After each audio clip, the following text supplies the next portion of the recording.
and gentlemen, would you please welcome Columbia recording artist, Bob Dylan.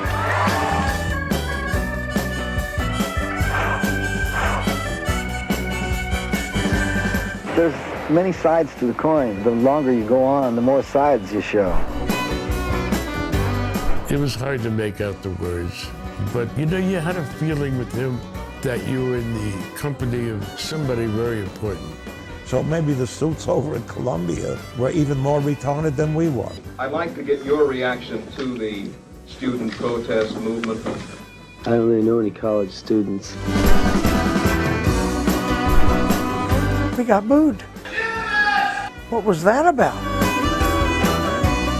Do you sing protest songs? No. He just sang about facts. It was your job to make a decision on it. He said, I'm in the hospital. I said, what? I don't know if I believe there was a motorcycle accident. You sound and you look very tired. Are you ill, or is this your normal state? He had driven himself into the ground, and it was time for him to clean up. We opened in Chicago, and when he came out on the stage, I just felt the hair on the back of my neck stand up. Bob had told me that he had this idea for a traveling musical carnival. The night of the hurricane. Pull the plug out the piccolo. We got some live music. And the demo was the hurricane. And I said, wow.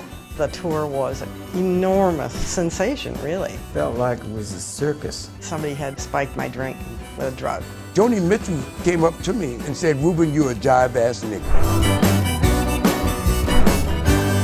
Jerry Weintraub said, look, if you want to make Sinatra, Presley, Diamond money, you got to have a slick showbiz act that you can come out and do night after night.